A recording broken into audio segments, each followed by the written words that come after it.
El siguiente panel tocará el tema relativo a las medidas de restricción en materia civil en violencia intrafamiliar. A petición de nuestros panelistas, me piden las doctoras Marta Beatriz Gómez y la doctora Marta de Rosario Materra de Argentina, en virtud de que sus currículums ya los fueron leídos el día de ayer y parte del día de hoy, obviar esta situación para poder dar y hacer más ágil la exposición y tomar un poco más de tiempo para este motivo, por lo cual solamente haremos del conocimiento y leeremos la reseña curricular del doctor Alex Plácido, que nos acompaña del Perú. Él es abogado con maestría en Derecho, con mención en Derecho Constitucional, investigador en materia jurídica con mención en Derecho de Familia, Derecho del Niño y Adolescentes y Derechos de Sucesiones. Docente en las Facultades de Derecho de la Universidad Peruana de Ciencias Aplicadas, Universidad San Ignacio de Loyola y Universidad del Pacífico, además de la Academia de la Magistratura del Perú. Autor de diversos libros en disciplinas jurídicas, ensayo de Derecho de Familia, manual de Derecho de Familia, divorcio, reforma del régimen de decaimiento y disolución del matrimonio, cuestiones sustantivas y aspectos procesales de la Ley 27495. Regímenes patrimoniales del matrimonio y de las uniones de hecho en la doctrina y en la jurisprudencia. Filiación y patria potestad en la doctrina y en la jurisprudencia. El derecho a la integridad personal en la doctrina y en la jurisprudencia del Tribunal Constitucional Peruano. El interés superior del niño en la interpretación del Tribunal Constitucional, entre otros. Animus Curiae de la Suprema Corte de Justicia de la República del Perú en los plenos casatorios civiles supremos tercero y octavo. Conciliador en materia de familia e integrante y colaborador de comisiones legislativas del Congreso de la República del Perú. Y al doctor Alex Plácido le daremos el uso de la voz. Él está como primer expositor en este panel. Adelante, doctor.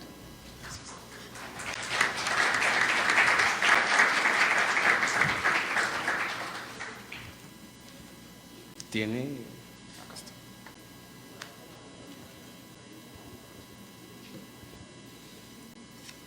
Mis primeras palabras de agradecimiento a los organizadores, en la persona de la doctora María del Carmen Cuevas López, presidenta del Tribunal Superior del Estado de Morelos, y por supuesto a la doctora Zulema Guay, presidenta de nuestra academia.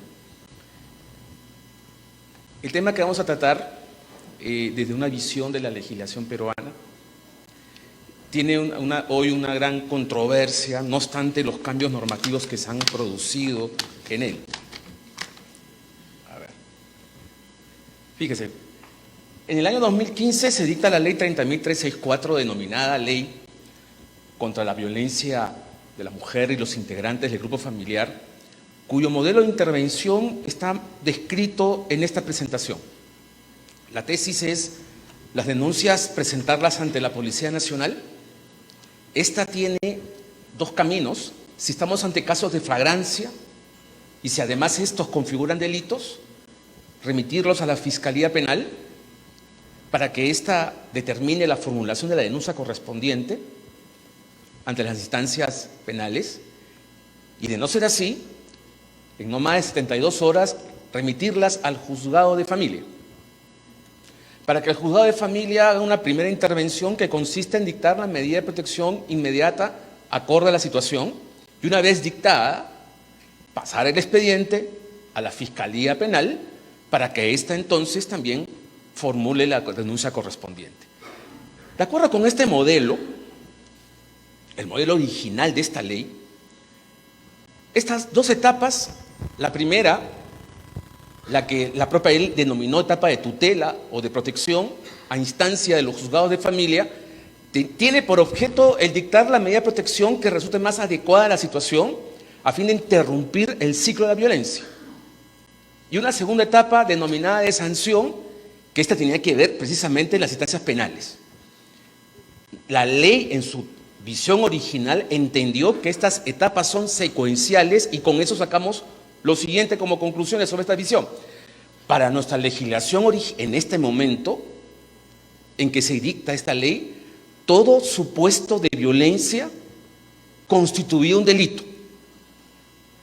Para poder llevar a cabo esta primera cuestión, se requería entonces de un legislador muy atento al principio de tipicidad penal para que todo supuesto de la realidad pueda efectivamente estar previsto para la etapa de la sanción. Porque ¿qué es lo que ocurría?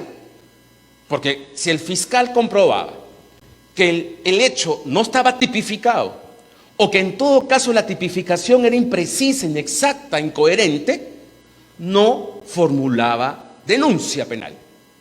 ¿Y esto qué provocaba? Dentro de esta idea de la secuencia, las medidas de protección que dicta el juzgado de familia están supeditadas a lo que ocurra en la instancia penal.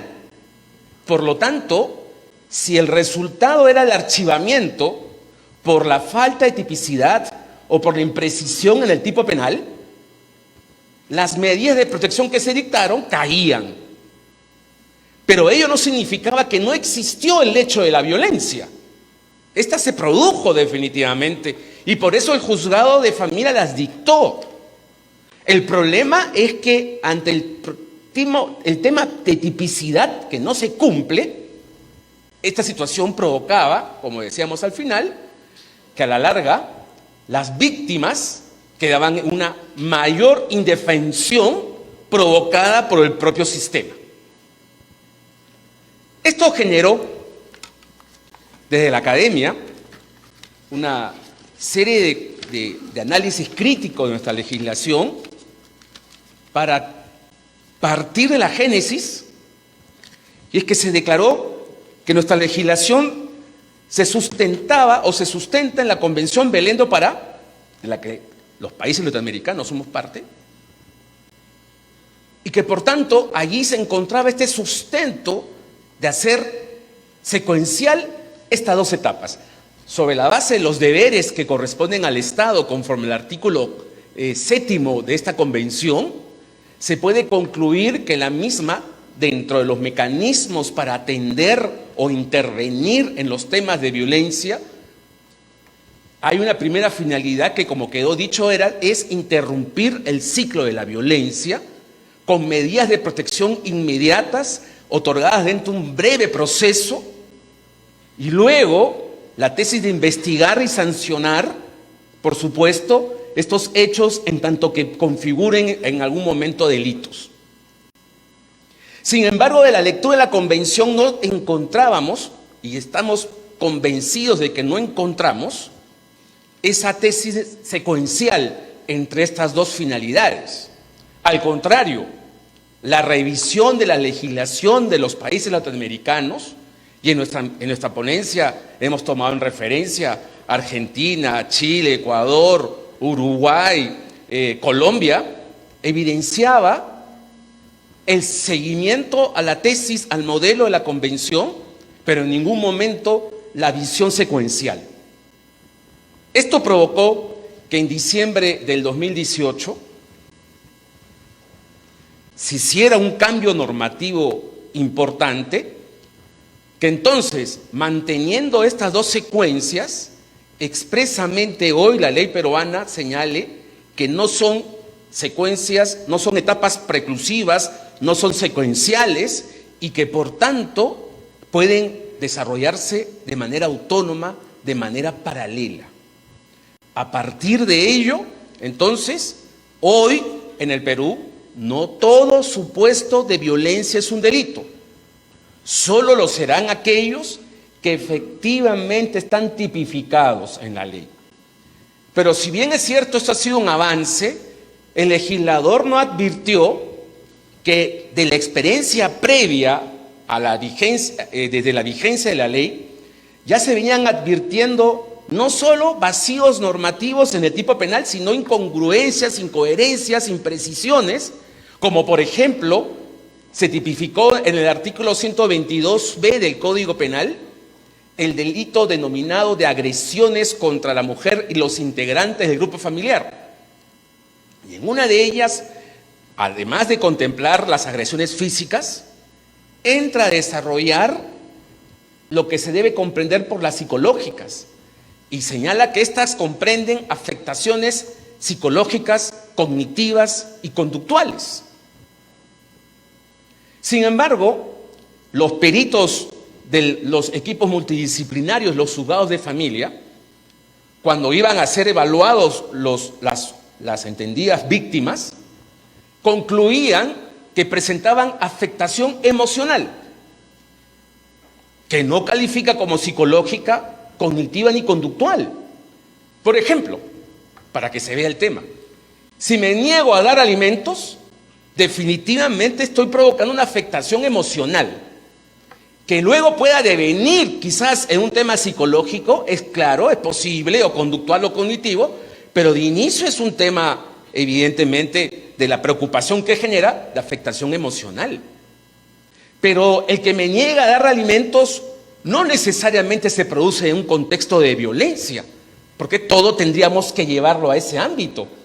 Probablemente, y hay que decirlo también, a partir de esta precisión en el Perú, muchos abogados trataron de hacer algo que ya se radicó muchos años en el Perú, que como se dijo en las exposiciones del día de ayer, la amparización de los procesos judiciales.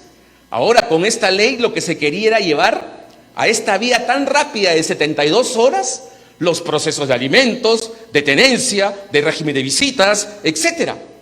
Porque entonces se veía que era más rápido, más inmediato. Y de dejar de lado las vías ordinarias. Y ese no era el propósito del legislador. Ya una jurisprudencia muy atenta ha venido ordenando las cosas a partir de plenos determinados por la Corte Suprema, para entonces advertir que el cauce establecido en la normatividad debe cumplirse. Por lo tanto, a partir de este diseño actual, las medidas de protección que hoy dictan los juzgados de familia penden solamente del mantenimiento del riesgo en la propia víctima, ya no de lo que puede ocurrir en el ámbito penal. Y se comprendió entonces que para otorgar estas medidas de protección, la previsión de un proceso de tutela urgente satisfactiva, 72 horas, una audiencia y a dictar las medidas de protección. Y se entendió que en esta audiencia la razón de ser es la directa participación del juzgador, entendiendo que su inmediación es fundamental. ¿Por qué?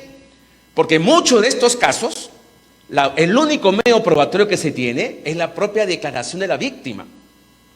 Y nuestra legislación exige, para que el magistrado pueda basarse solo en esa declaración, que 3 cuestiones se consideren: la ausencia de incredibilidad subjetiva, esto es, que no haya existido previamente entre las partes alguna cuestión de enemistad que pueda de alguna manera entender que esto tiene otros propósitos y no una verdadera situación de violencia.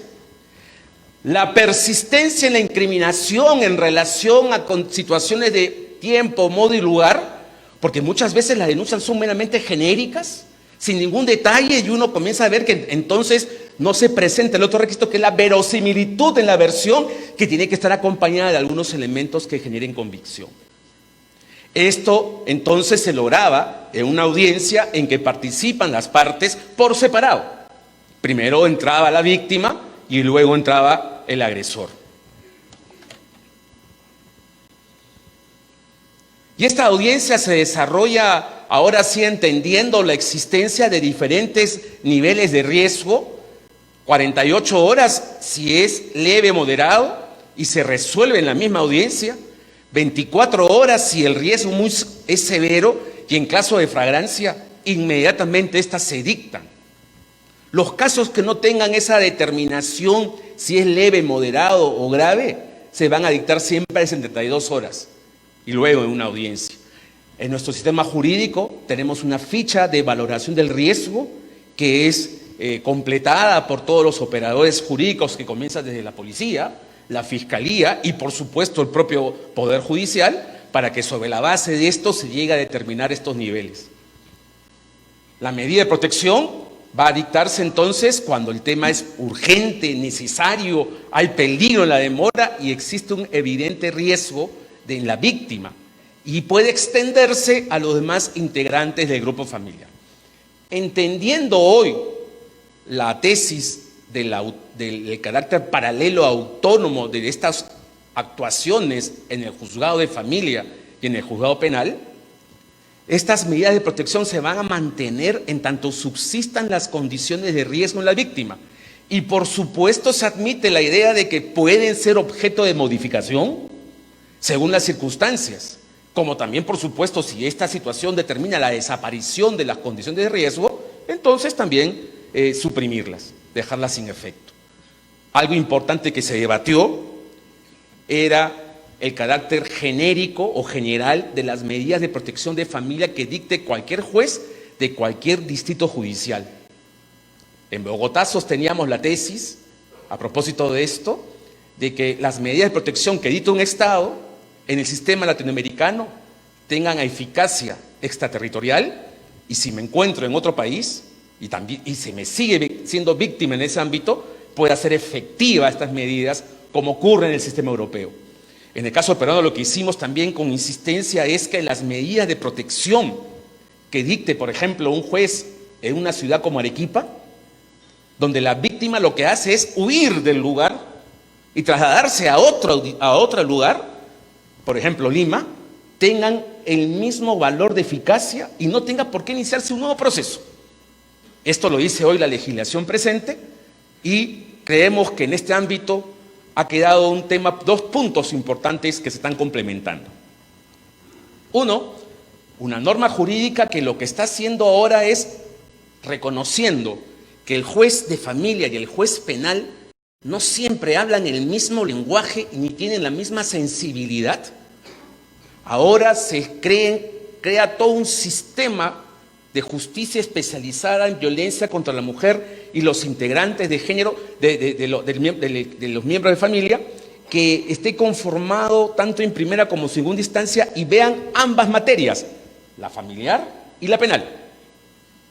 Y por el otro lado, a partir de este sistema que integra a todos los operadores, se viene a crear un programa que es verdad que existe ya en muchos países, como Argentina, como en Ecuador, como en Uruguay, que tienen que dar subvenciones económicas a lo que se llama los hijos del feminicidio, o femicidio, como llaman en otras legislaciones.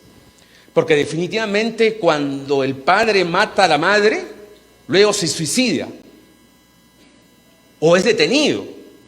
¿Y quiénes hacen cargo de estos menores? Los abuelos, por lo general. Y los abuelos, tomando el tema del panel anterior, se van a encontrar en la misma situación de vulnerabilidad y situaciones de complicaciones económicas, donde ya a partir de estos programas se admite la responsabilidad del Estado peruano en la comisión de estos hechos de violencia, y donde el tema no se circunscribe solamente en subvenciones económicas, sino también en becas de estudiante en el colegio, en la universidad, porque el propósito es preparar a estos chicos de que puedan enfrentar el mundo luego, por supuesto en terapias psicológicas y diferentes apoyos que se vienen dando, pero que definitivamente hay que reconocer los escasos recursos que, como cualquier país, el Perú también los tiene y pasa en ese estado, muchas veces resultan insuficientes. Tratamos nosotros de hacer un abordaje además principal, yendo a la causa, porque creemos que así se puede llegar a la causa. Y la causa está en la forma de organización de las familias peruanas. Su organización es de tipo vertical. ¿Qué quiero decir? Aún tenemos un Estado que realiza consultas de censos de población y vivienda, en donde viene preguntando, y la última fue en el 2017, a todas las familias peruanas, ¿quién es, en términos singulares, el jefe de familia? Tratando de mantener una estructura que el Código Civil peruano viene a decir, oye, hombre y mujer en el hogar están en la misma situación de paridad. Pero con estas preguntas, mantenemos situaciones indeseables y estos roles de género que lo que hace es preservar, ¿no es cierto?, la causa de estos males. El tema educativo, por tanto, es fundamental para poder resolver estos temas. Muchas gracias.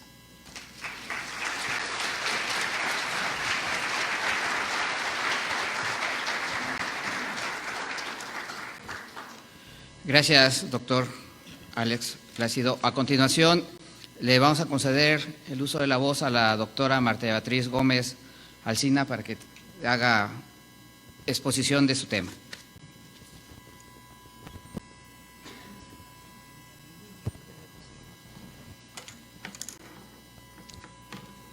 Bueno,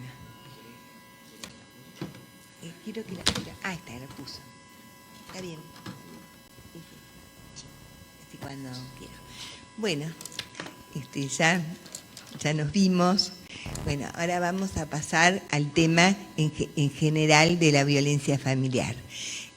La idea es mostrar el nivel de la intervención judicial o el papel que le tocan a los jueces ante las situaciones de violencia y la relevancia de la interdisciplina, que es en definitiva la que va a intentar hacer cesar la violencia. Es decir, la finalidad es que veamos cómo trata el Estado las situaciones de violencia a través de sus tres poderes. El legislativo no basta una buena ley, tampoco basta una buena resolución del juez, sino que el juez actúe en cooperación con los organismos administrativos, es decir, en conjunto, no solo aplica la ley, sino que también interviene activamente con los organismos administrativos, como son en Buenos Aires. Allá tenemos el Consejo de Niñas y Niños y Adolescentes del Gobierno de la Ciudad, tenemos las Defensorías de Menores, que dependen también del Poder Ejecutivo, defensorías zonales, etcétera. Y no hay que olvidarse la importancia de la interdisciplina, o sea, que el juez debe trabajar con los profesionales de distintas áreas y a través de mail, es decir, una comunicación directa, y también con los operadores de familia, que son los abogados. Bueno, la responsabilidad, es decir, es enorme, porque en cada denuncia hay que detectar si la denuncia conlleva un peligro actual, un riesgo verdadero, o si encubre otra finalidad. Si la denuncia persigue, por ejemplo, el desalojo o la atribución de la vivienda al pedir la exclusión del agresor, o persigue suspender un régimen de comunicación o un cambio de tenencia. O a veces la denuncia es un castigo o es una sanción que una persona le hace a la expareja porque no estuvo conforme con la ruptura, o porque este señor formó una pareja, una familia muy rápidamente, o tuvo un hijo con una tercera persona. Bueno, es decir, el trabajo... Para esto es una gran ayuda la intervención de la Oficina de Violencia Doméstica que tenemos allá, que depende de la Corte Suprema de Justicia de la Nación. Porque ellos, como vamos a ver ahora, ellos reciben las denuncias, pero lo importante es que el juez tiene y conoce el verdadero relato de la víctima. El relato de la víctima es fundamental para que uno pueda trabajar el juzgado. Bueno, a ver. ¿A dónde se apunta? Ahí está.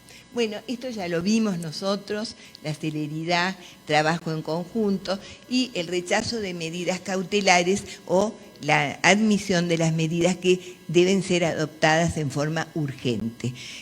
Ahí dice innovativas porque parte de la doctrina procesal allá hace la distinción entre las medidas cautelares conservatorias, las que aseguran el cumplimiento de la sentencia, por ejemplo, de las innovativas, que son las medidas que imponen a un miembro de la familia a hacer o no hacer alguna cosa, ¿no? Como ser prohibición de salida del país, prohibición de acercamiento, etc. Bueno, es acá. Un segundito. ¿Cómo hago? Ahí está. Para ingresar la denuncia, hay un doble sistema. Presentar en la Cámara Civil la denuncia, es decir, la iniciada por los abogados o las que derivan de los juzgados penales. A veces los juzgados penales nos derivan las causas, o del gobierno de la ciudad a través de la Dirección General de la Mujer. Pero el 95% de las denuncias, ¿se oye?, ingresan por la OVD, Oficina de Violencia Doméstica, que se creó en el año 2013 y que trabaja a las 24 horas, sábados, domingos y feriados. Bueno, a ver. Acá las cantidades de denuncias. Fíjense, desde el año 95 que se promulgó y que entró en vigencia la ley, la ley de violencia familiar en 1995, ese año hubo 955 denuncias y comparen que en la actualidad tenemos por año 12.000 denuncias, que es un promedio que se ha mantenido porque en la oficina de cómputos no cuentan cuando las denuncias se reiteran contra el mismo denunciado. Y por supuesto que tampoco están computados todos los procesos que no son denuncias por violencia y que hay violencia. Por ejemplo, a veces en la liquidación de sociedad conyugal o en el juicio sobre el régimen de comunicación, etc. Los denunciados más frecuentes. Tenemos cónyuges o excónyuges, un 20%, mientras que las denuncias entre parejas que no están casadas asciende a un 60%. Y el 20% restante son las denuncias hechas por los adultos mayores o las denuncias de maltrato infantil. Y con respecto a quienes se la denuncian, son un 40% de extranjeros. Y acerca de la edad, entre 20 y 40 años son las mayorías de las denuncias. Bueno, la aplicación de las leyes. Se aplica en primer término, por supuesto, los tratados internacionales y la Constitución, que al ser incorporados con la reforma constitucional de 1994, se ha establecido que los tratados son superiores a las leyes. También deben ser aplicados en forma directa y sin reglamentación previa, todo esto recogiendo el derecho judicial, es decir, los fallos de la Corte, ¿no? Pero cuando entró en vigencia el nuevo Código Civil y Comercial nuestro, que fue el 1 de agosto del 2015, expresamente en el artículo 1 y 2 se impone a los jueces la obligación de aplicar la ley e interpretar la ley conforme con los tratados y con las constituciones, es decir, con la totalidad del ordenamiento jurídico. Y finalmente el artículo 3, también recogiendo el derecho judicial de la Corte, impone que las sentencias deben ser razonablemente fundadas. Y con esto se está recogiendo la doctrina de la arbitrariedad, que yo no sé si ustedes la tienen en la Corte, que establece que las sentencias deben ser fundadas y constituir una derivación razonada del derecho vigente con aplicación al caso concreto. Bueno, ahora lo tenemos, este control que se venía haciendo siempre en los tribunales, ahora tenemos, sí. ¿Están los 15 minutos? Quedan 5. Bueno, vamos a apurarnos.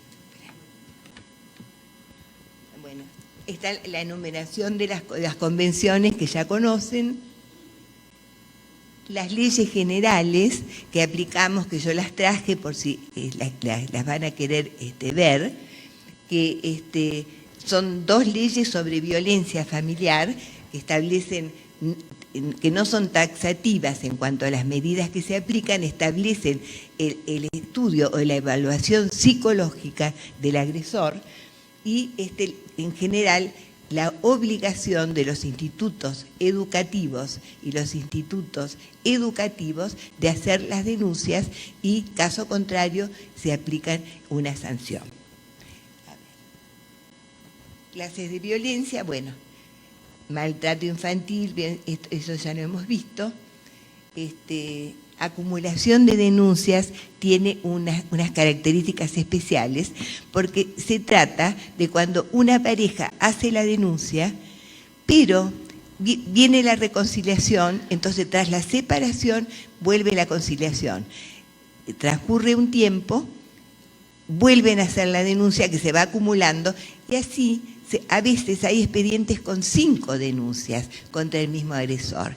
Y hemos observado que hay un incremento de intensidad de las situaciones de violencia cada vez que se va haciendo una nueva denuncia. Porque al principio, cuando se toma la primera audiencia, en el primer caso, viene la denunciante y dice, todo está bien, y nadie va a hacerse la evaluación. La segunda vez ha empeorado, la amenazó con quemarla, por ejemplo, y se ha avanzado un poquito más, pero se dejó porque él no se hizo la evaluación psicológica en el cuerpo médico. Y la tercera vez, cuando el chico tiene quebrado el brazo por los golpes y se rompieron todos los vidrios de la casa, ahí se toma conciencia. Pero esto es de libro, esto pasa siempre. Medidas que se adoptan. Cese de hostilidades, la prohibición de acercamiento, la hemos visto tratando de los víctimas mayores, la exclusión del agresor. En estos casos, entre las parejas, hay que ser cautos y hay que ver que realmente se trate de un hecho de peligro actual y no un desalojo o una atribución de vivienda para soslayar el trámite, ¿no? Bueno, comunicación al Consejo de Derechos, que colabora con las evaluaciones, o con el secuestro del chico cuando el padre no lo restituyó, por ejemplo, y se otorga la guarda provisoria o una fijación de cuota alimentaria provisoria, provisión de salida del país, porque a veces ellos tienen amenazas con llevarlos a otro país limítrofe. Bueno, y ahí lo dejamos, ya está. Ya hablamos de las...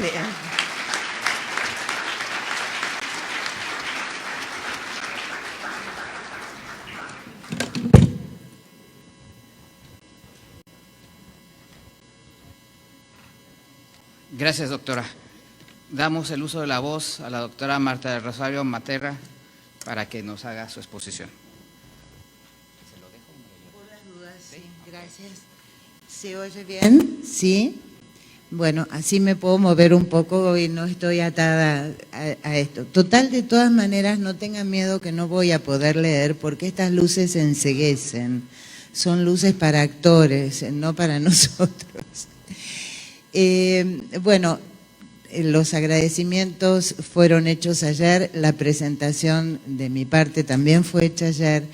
Y muchas de las cosas que ya se han dicho acerca del tema de violencia las doy por reproducidas. Solo voy a hacer algunas observaciones en este sentido. Tal como dijo la doctora Gómez Alsina, la primera ley que tuvimos fue del año 1995. Entró en vigencia en el mes de enero de 1995 y saben que ningún juez de familia, ninguno de los 24 de la capital federal, que esta ley es local, sabíamos que esa ley entraba en vigencia. Ni siquiera sabíamos que se había sancionado. De manera tal que durante el mes de enero, que es el mes de feria, la juez que se quedó de feria se encontró con personas que iban a hacer una denuncia sin abogado y ahí se enteró y nos convocó a todos los primeros días de febrero, cuando nos reincorporamos, para decirnos, mire, pasa esto. ¿A dónde estoy apuntando con esto? Las leyes se dictan sin hacer una capacitación previa. Nosotros no teníamos, ni siguen teniendo los juzgados de familia, equipos interdisciplinarios completos. Luego se fueron tomando medidas paliativas, como es la Oficina de Violencia Doméstica, a la que hizo referencia Marta, pero que tiene un problema que ahora voy a señalar en conjunto porque también es un problema para los jueces.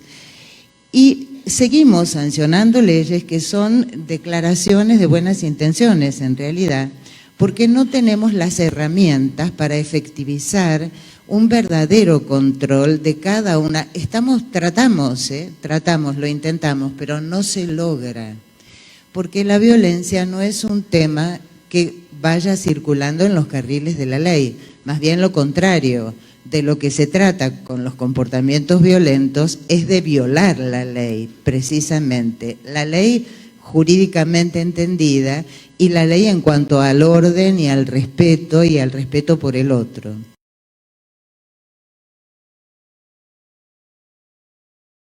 En el resto del país, porque esto apuntaba solo a la capital federal, en el resto del país hay otras leyes incluso más avanzadas que las leyes que rigen en la capital federal, que son locales y que cada vez le dan más atribuciones a los jueces y además le dan más posibilidades de sancionar conforme, especialmente en los casos de incumplimiento o de no respeto de las medidas de restricción.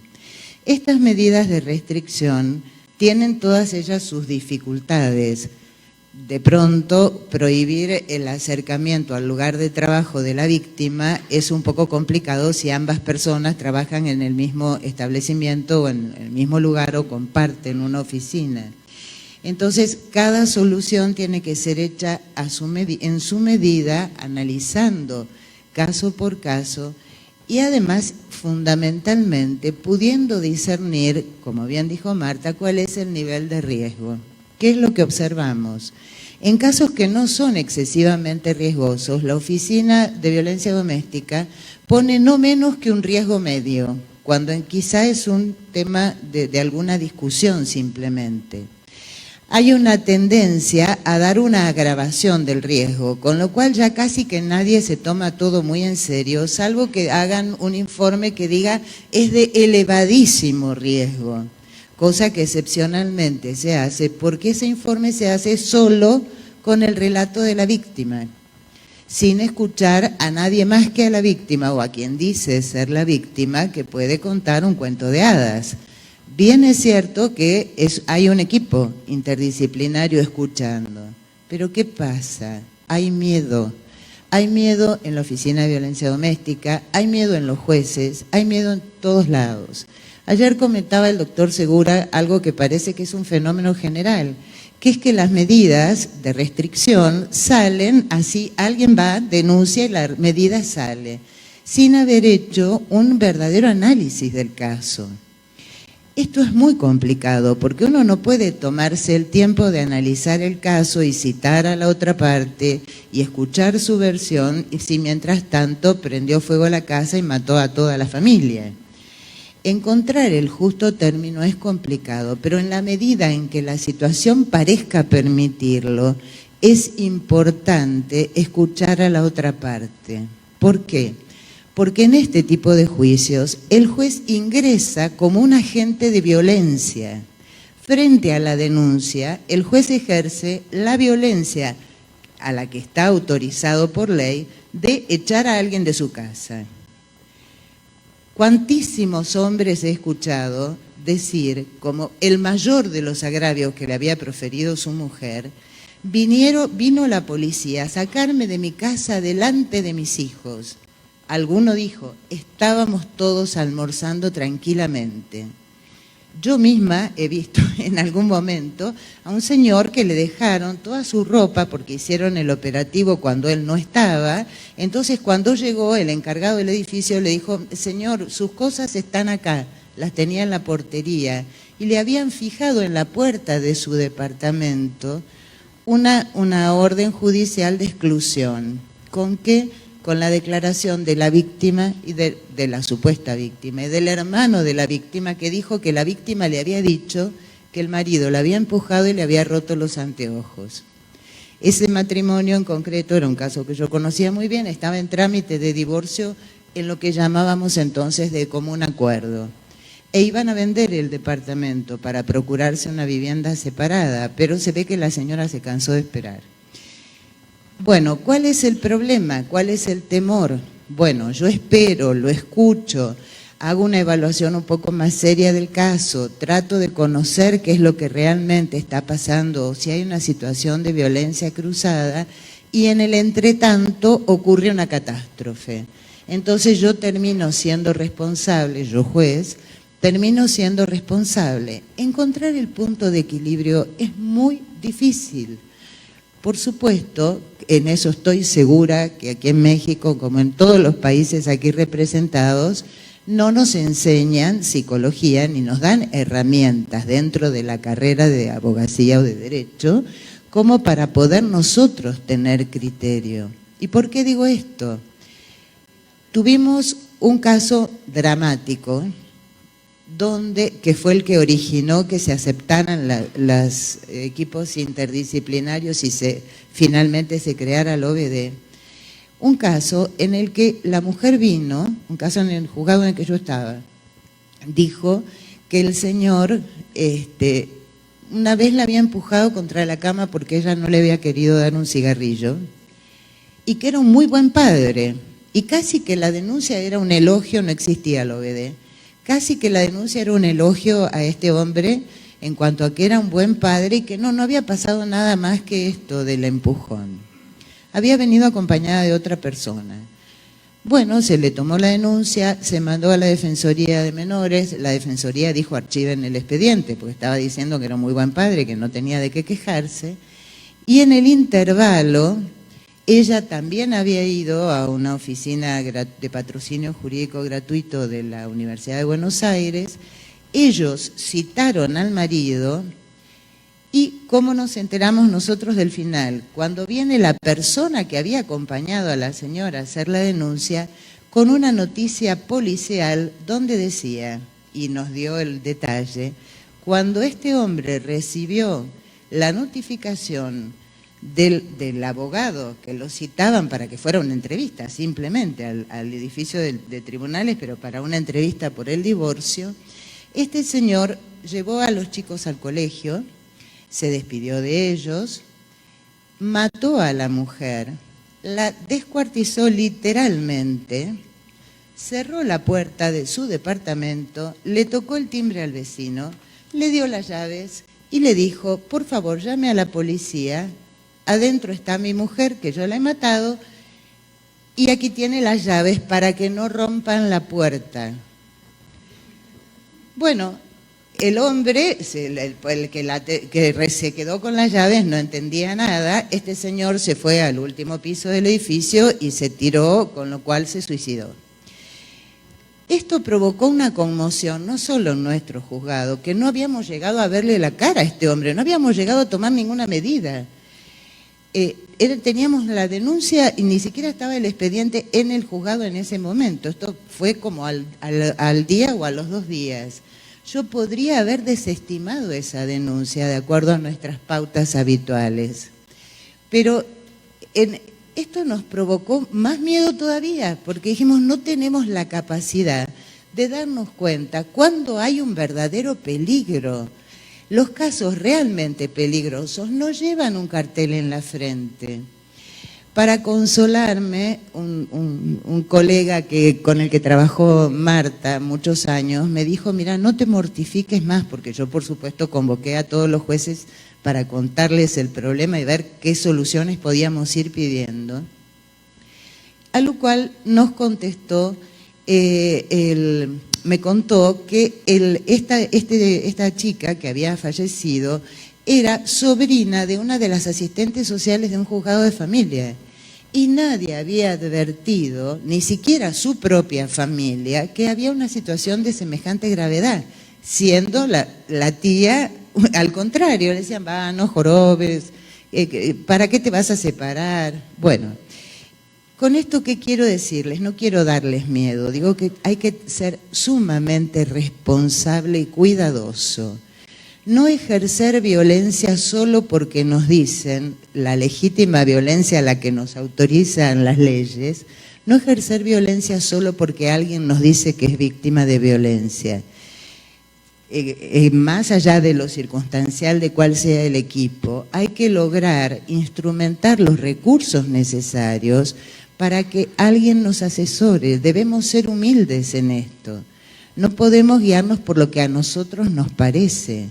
Este caso parecía que la denuncia era insustancial y miren cómo terminó. Entonces, en esta situación tenemos estos casos extremos y una cantidad enorme de casos donde no solo las denuncias no son graves, sino que además son falsas denuncias, donde ahí estamos además legitimando la violencia a la cual se somete a quien es falsamente denunciado. En las leyes más modernas, que son las de las provincias, se está autorizando, estamos un poco avanzando en darle facultades penales a los jueces civiles de familia, tomando el tema, y también se está avanzando en materia de jurisprudencia en considerar, y tomo un tema que mencionó Alex, que el incumplimiento alimentario es un acto violento. No como violencia psicológica, como violencia económica contra la mujer a la que se la somete a la situación de no disponer de los recursos para asistir al hijo. Evidentemente estamos hablando de mujer que ejerce el cuidado del hijo. Hay ya jurisprudencia sobre esto, hay jurisprudencia incluso en un juzgado de Rawson, es un caso que yo incluí en la ponencia que espero que tengan acceso completo, donde se llegó a ordenar por la resistencia del agresor a respetar la prohibición de acercamiento, se llegó a ordenar la deportación a más de 200 kilómetros del lugar de residencia de la mujer. Esto significó echarlo a otra provincia, como si ustedes lo echaran a otro estado, de manera tal que tuviera mayor dificultad para acercarse y la policía tuviera más tiempo para ejercer un control de dónde estaba. Medida, a mi modo de ver, absolutamente imposible de instrumentar realmente, lo cual me lleva a otro comentario: no amenacemos con lo que no podemos cumplir, porque perdemos autoridad, porque nuestra autoridad se sustenta en nuestra capacidad de hacer efectiva una orden. La pienso, la medito, estoy seguro, dentro de lo que es razonablemente humano estar seguro, tengo que saber que esa orden se va a cumplir y que tengo que poder hacerla cumplir. También, además, le imponen una pena de arresto por no haber contestado un traslado de esa comunicación de la reiteración. Bueno, son muchas las medidas que se han ido tomando, incluso una sala M de la Cámara Civil llegó a ordenar que se le requisaran el arma reglamentaria, armas reglamentarias y no reglamentarias a un miembro de las fuerzas de seguridad denunciado por violencia, porque era una situación de altísimo riesgo. O sea que se lo estaba virtualmente privando del trabajo. También está la posibilidad de comunicar en los lugares de trabajo. Hay un montón de medidas, pero lo cierto es que no hay medida que sirva para frenar al violento cuando está en esta situación de auténtica violencia. Tenemos que ser conscientes de eso y encontrar el equilibrio entre cuidar nuestra responsabilidad y comprometernos a ayudar realmente, que es nuestra función. Bueno, mi tiempo se acabó. Les agradezco la doble paciencia de ayer y de hoy. Gracias, doctora.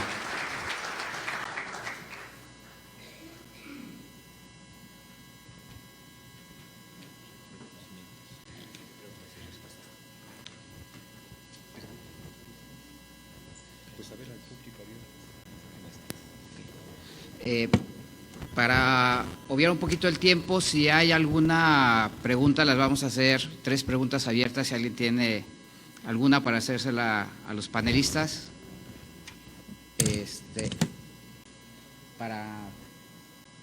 Ahorita le pasan el micrófono.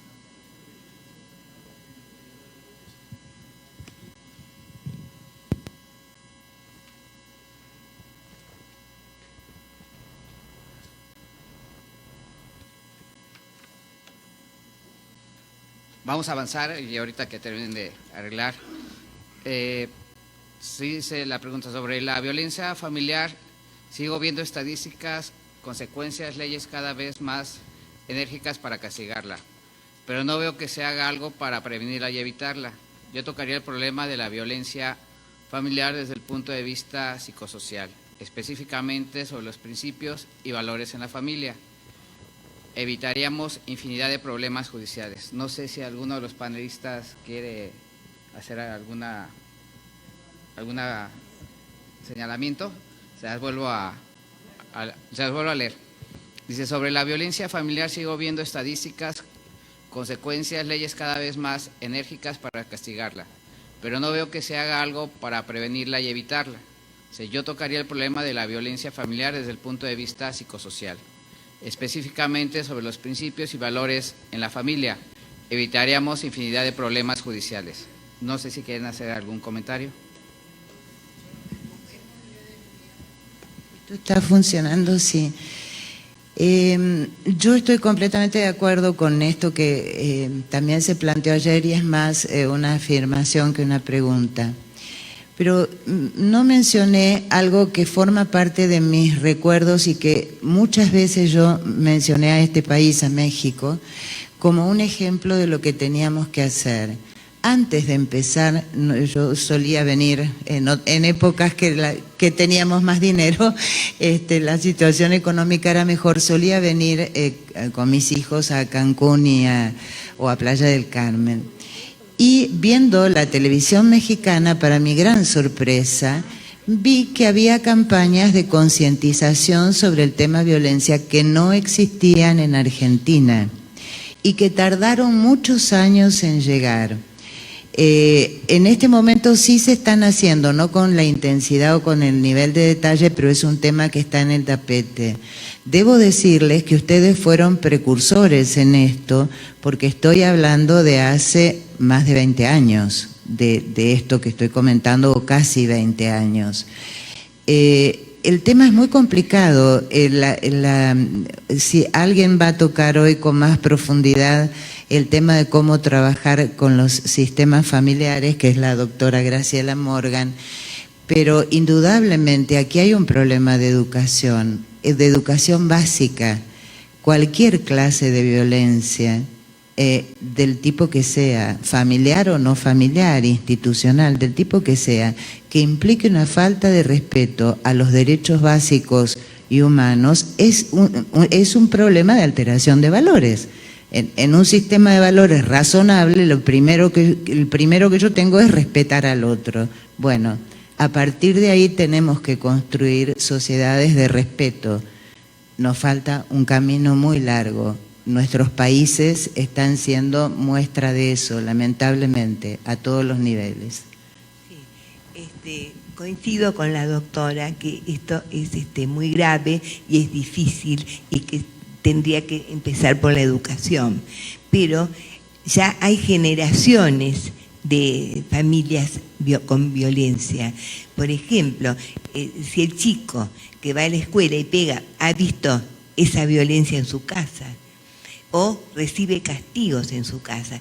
Yo he tenido el caso de un chico de 15 años que fue solo al Consejo de Derechos de Niños y Niñas y Adolescentes y dijo: no quiero volver a mi casa hasta que mis padres se comuniquen sin violencia, y recibía castigos con cinturón, con palos, y se quedó en un hogar convivencial, y después pasó el caso al juzgado, yo convalidé y lo cité al chico.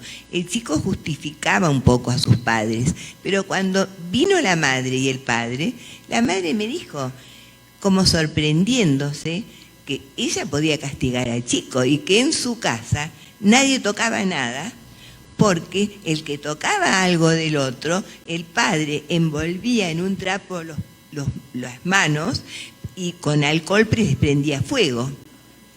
Ahora, por eso es una situación social de crisis económica, social compleja y que, bueno, esto va a ir trabajándolo de a poco y con colaboración de todos los órganos del Estado, ¿no es cierto? Definitivamente es un tema de políticas públicas. Nosotros lo mencionábamos al final, el Estado peruano tiene una política pública que quiere implementar, hay escasez de recursos para ello, pero definitivamente en el tema educativo es fundamental. La escuela peruana se ha concentrado mucho en conocimientos, poco ha dejado los valores y muy poco hace por integrar a los padres.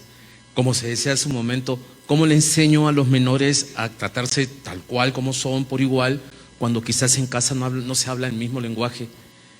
La integración del grupo familia, escuela, comunidad, hace entonces que el abordaje de una política pública tenga que incidir en eso.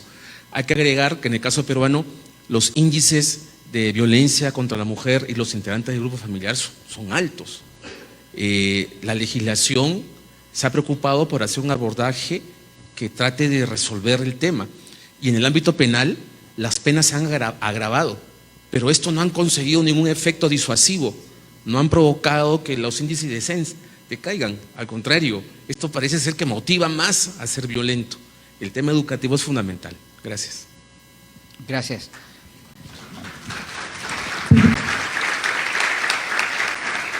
Doctor, ¿va a hacer la pregunta?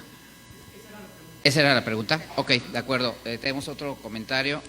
Dice, los jueces deben comprometerse y estar alerta. Los secretarios, de acuerdo, son sus ojos, sus oídos y su voz.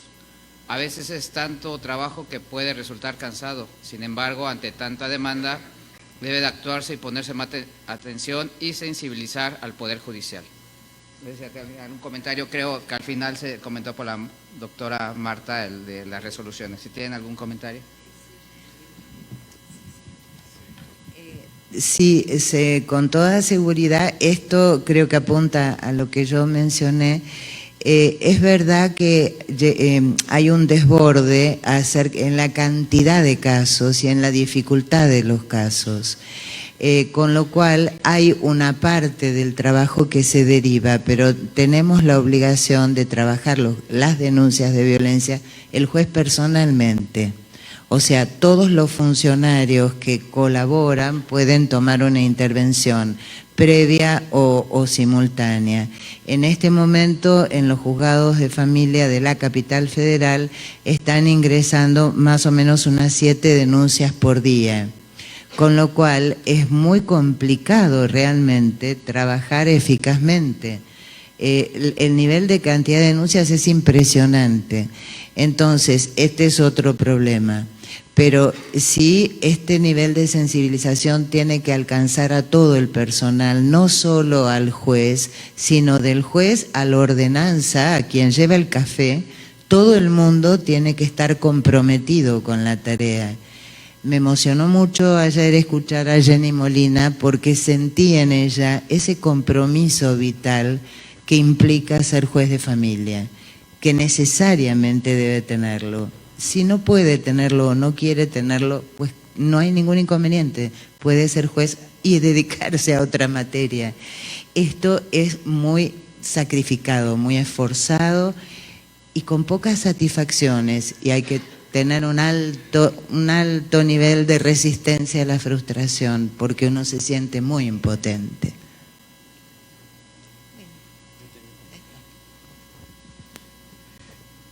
Cuando capacitamos a los jueces de Perú en la Academia de la Magistratura sobre esta ley 30.364, recuerdo que les dije una frase de impacto inicial.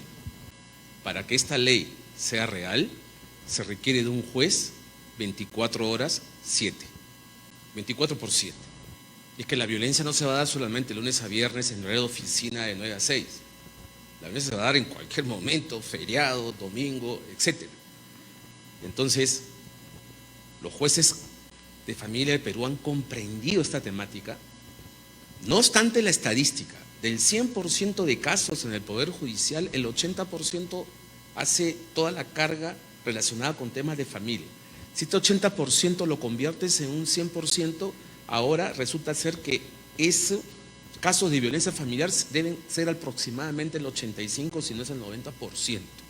Y es a nivel nacional.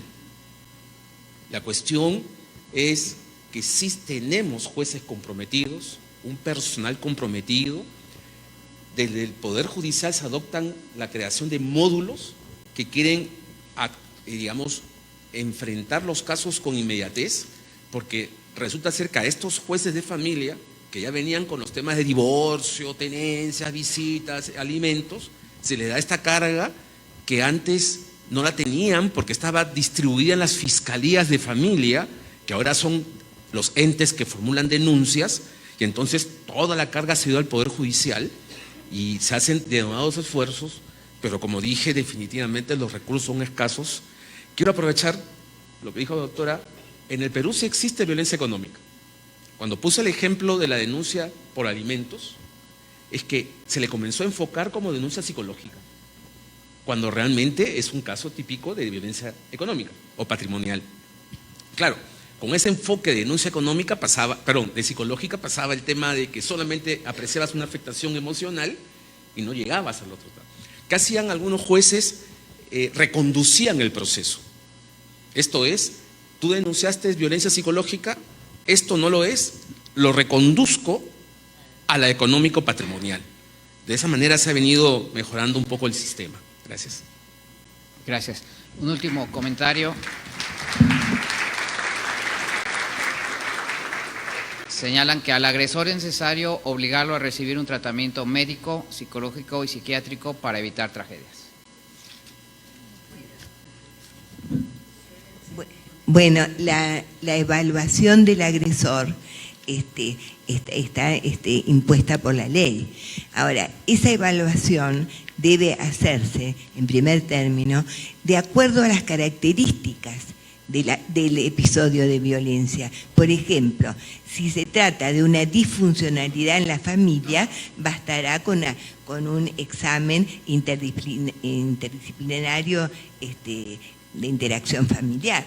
Pero si estamos viendo que es un ex convicto, armado, cocainómano, que no ha cumplido su condena, que mató a un policía y que amenaza a la mujer con matar el hijo por nacer, en este caso no alcanza el psicodiagnóstico de interacción familiar.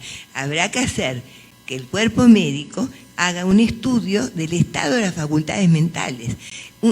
En segundo lugar, grado de dependencia al alcohol y las drogas. Y tercero, el peligro para sí, para terceros. Y de ahí, con ese informe, el juez va a decidir los pasos a seguir. ¿Me entiende? Se hará una audiencia dentro de las 48 horas, como dice la ley, y a partir de la evaluación del agresor se van a tomar las medidas. Muchas gracias. Perdón, yo creo que la pregunta apuntaba a la terapia, a lo que llamamos terapia bajo mandato. O sea, a imponer un tratamiento psicológico, eventualmente psiquiátrico, al agresor. Esto tiene varias dificultades. Por un lado, desde el punto de vista psicológico, lo que se argumenta es que hay que manifestar la necesidad y la aceptación de la necesidad de un tratamiento, y que si no lo hay y se impone por orden judicial, de esa manera no funciona desde el punto de vista terapéutico. La otra dificultad que se suma ahora, porque esta era una discusión eterna, la otra dificultad es que tenemos ahora una ley de salud mental que lamentablemente favorece a quienes dicen y llegan a decir que, por ejemplo, quien quiere suicidarse, que se suicide, no se le puede obligar a hacer un tratamiento.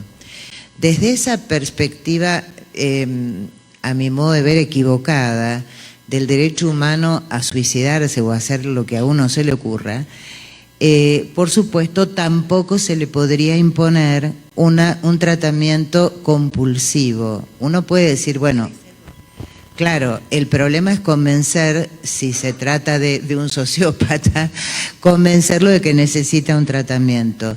Se puede hacer, de ahí a que se pueda cumplir, es lo que yo les planteaba acerca de esto, y de ahí a que sea efectivo es mucho más difícil.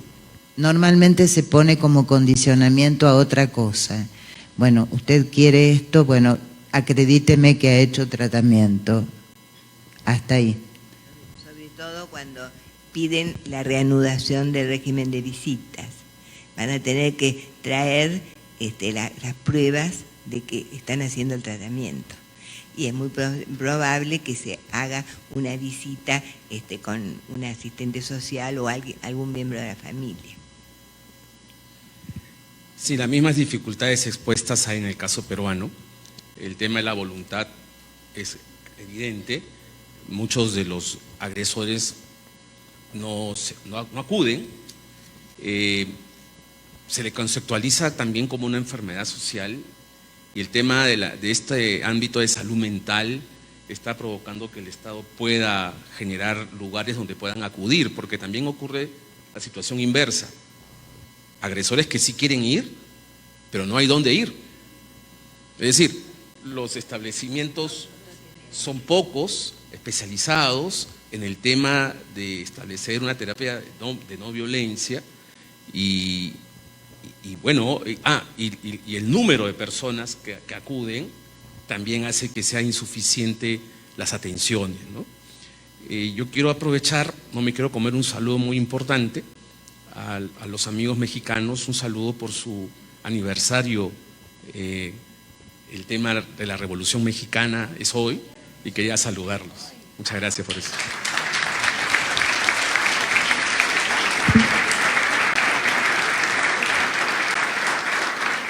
Gracias, doctor.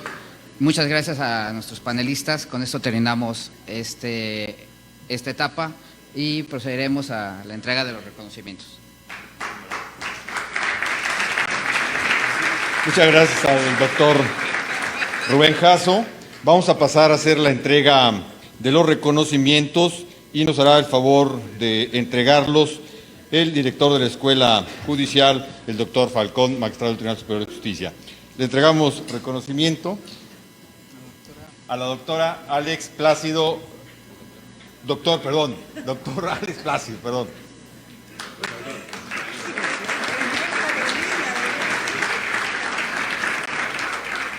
A la doctora Marta Beatriz Gómez Alsina.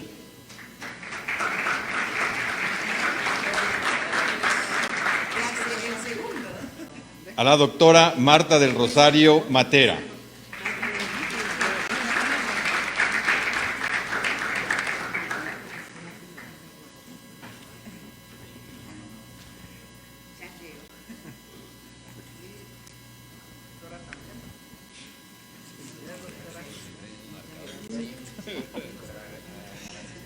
Y también entregamos reconocimiento al doctor Rubén Jasso Díaz, quien moderó esta mesa.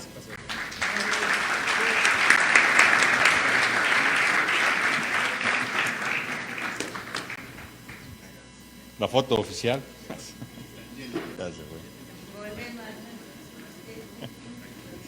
La foto del recuerdo. Ya subí la doctora.